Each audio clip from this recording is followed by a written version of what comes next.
دا message media channel. اس channel پر آپ کو مختلف علماء کرام کے لائیو بیانات، نعتیں، مشاعرے دیکھنے کو ملیں گے۔ اس چینل پر آپ کو مختلف علماء کرام کے اہم اور قیمتی بیانات دیکھنے کو ملیں گے۔ اس چینل پر آپ کو بہت سارے اہم اور قیمتی بیانات کی شارٹ کلپ دیکھنے کو ملے گی۔ اس چینل پر آپ کو روزانہ نئے عنوان پر 1 منٹ کی شارٹ کلپ دیکھنے کو ملے گی۔ ابھی تک اس چینل سے لاکھوں لوگوں نے دینی بیانات دیکھے اور دیکھ رہے ہیں۔ اگر آپ ابھی تک چینل سے نہیں جڑے ہیں تو ابھی دا میسج میڈیا کے تمام سوشل چینلوں سے جڑے، جیسے جوش، موج، انسٹاگرام، فیس بک، یوٹیوب۔ دین کی اہم، قیمتی اور مستند معلومات کے لیے آج ہی دا میسج میڈیا سے جڑے۔ اگر آپ اپنے کسی جلسے یا اجتماع کی معیاری ریکارڈنگ کرانا چاہتے ہیں تو آج ہی ہم سے رابطہ کریں 8309475649۔ یہ بات ہم سب اچھی طرح جانتے ہیں کہ اس کائنات کو اللہ تبارک و تعالی نے اپنی قدرت سے پیدا فرمایا ہے۔ کائنات کو کائنات اس لیے کہا جاتا ہے کہ وہ لفظ کن سے بنائی گئی ہے۔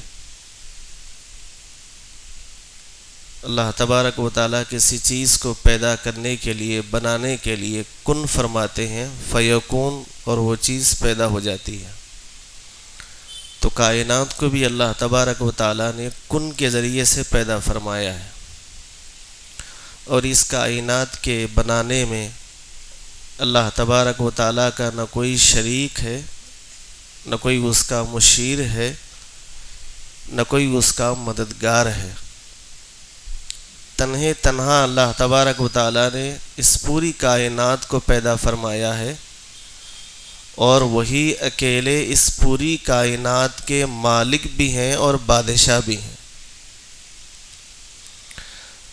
الرحمن الرحیم مالک یوم الدین۔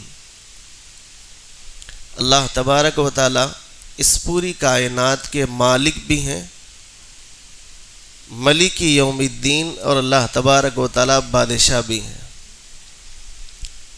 بنانے میں کوئی اس کا شریک نہیں ہے، بادشاہت میں بھی کوئی اس کا شریک نہیں۔ اور دنیا میں جتنے بادشاہ اب تک گزرے ہیں، جو موجود ہیں، اور قیامت کی صبح تک یہ سب آئیں گے، ان سبوں کو اللہ تبارک و تعالیٰ اپنی قدرت سے اور اپنی حکمت سے کچھ مدت کے لیے بادشاہ بناتے ہیں۔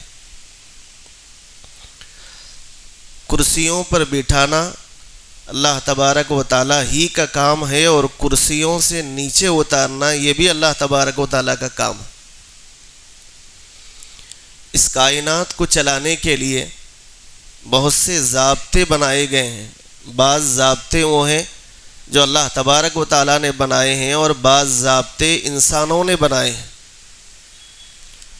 انسانوں کے جو ضابطے ہیں یہ کچھ وقت کے بعد ناکارہ ہو جاتے ہیں، اس میں تبدیلی کی ضرورت پیش آتی ہے، اور اللہ تبارک و تعالیٰ نے جو ضابطے بنائے ہیں وہ جب سے بنائے ہیں، اور کائنات جب تک رہے گی تب تک وہ ضابطے برقرار رہیں گے۔ اور شریعت کا جو قانون ہے یہ اللہ تبارک و تعالیٰ ہی کا بنایا ہوا ضابطہ ہے، اس میں کسی تبدیلی کی ضرورت نہیں ہے۔ انسانی فطرت کے عین مطابق ہے، اور انسانی فطرت کیا ہے اللہ تبارک و تعالیٰ خود انسان کو بنانے والے ہیں، وہ بہتر جانتے ہیں۔ اور اس کے مقابلے میں ملکوں کے بادشاہوں نے جو قانون بنائے ہیں، جو دستور بنائے ہیں، یہ اس وقت کے حالات کو سامنے رکھ کر بنائے کہ وقت گزرنے کے بعد حالات میں تبدیلی آتی ہے، اور قوانین میں تبدیلی لانا بھی ضروری ہو جاتا ہے۔ جس ملک میں ہم لوگ رہ رہے ہیں، ہمارے آبا و اجداد بھی تھے، اور ہم بھی اس ملک میں رہ رہے ہیں، اور انشاءاللہ قیامت کی صبح تک رہیں گے۔ کسی کہنے والے نے بڑی عجیب بات کہی کہ ہندوستان میں ہم جو رہ رہے ہیں یہ بائی چانس نہیں رہ رہے ہیں، بائی چوائس رہ رہے ہیں۔ ہم نے اس ملک کو پسند کیا ہے، ہمارے آبا و اجداد کا اس ملک کی آزادی کے لیے خون بہا ہے، اس دھرتی کا ہر ذرہ ہمارے آبا و اجداد کی قربانیوں کا گواہ ہے۔ اس ملک کو ہم نے آزاد کیا، اس ملک کو ہم چھوڑ کے جانے والے نہیں۔ یہی وجہ ہے کہ ملک کی آزادی کے بعد حضرت مولانا ابوالکلام آزاد رحمۃ اللہ علیہ نے جو آواز لگائی تھی اور ان لوگوں کو روکنے کی کوشش کی تھی جو ملک چھوڑ کے جا رہے تھے، آپ نے ان سے فرمایا تھا کہ یہ جو آپ ملک چھوڑ کے جا رہے ہیں یہ ہجرت نہیں ہے، یہ ہجرت کا تصور غلط ہے۔ اس ملک کو چھوڑ کر جانا یہ ہجرت نہیں ہے، بلکہ یہ آپ کی بزدلی کی علامت ہے۔ اس ملک کو آپ نے آزاد کیا اور آپ ہی کسی اور کے حوالے کر کے چلے جا رہے ہیں، یہ بزدلی ہے۔ اور یہ ملک غلامی کی زنجیروں میں کتنے سال جکڑا رہا، تاریخ کو آپ اٹھا کر دیکھیے، آپ کو پتہ چلے گا تقریباً 350 سال یہ ملک انگریزوں کی غلامی میں رہا۔ 1600 سے شروعات ہوئی تھی جہانگیر کے زمانے سے، اور ملک آزاد ہوا 1947 میں۔ تقریباً 350 سال یہ ملک غلام رہا۔ اور یہ بھی آپ اچھی طرح جانتے ہیں، علماء موجود ہیں، طلباء موجود ہیں، ہندوستان کی آزادی کا سب سے پہلے بغل کسی نے بجایا تھا تو علماء نے بجایا تھا۔ اور تاریخ کی ان اوراق سے آپ اچھی طرح واقف ہیں، ملک کی آزادی میں 30,000 سے 50,000 تک صرف علماء نے قربانیاں پیش کی، اور 1 لاکھ سے 1.5 لاکھ تک مسلمانوں نے قربانیاں پیش کی۔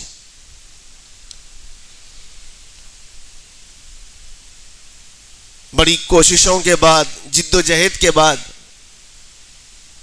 جب یہ ملک آزاد ہوا اور ایک نئی صبح آئی، تو سبھوں نے اس بات کا اتفاق کیا تھا کہ یہ ملک ہمارا مذہبی لوگوں کا گلدستہ ہے، ہر مذہب و مشرب کے ماننے والے اس میں، ان کی رعایت ضروری ہے، اور سب کا خون لگا ہے اس کی آزادی کے لیے، اور سب کی محنتیں لگی ہیں اسے آزاد کرنے کے لیے۔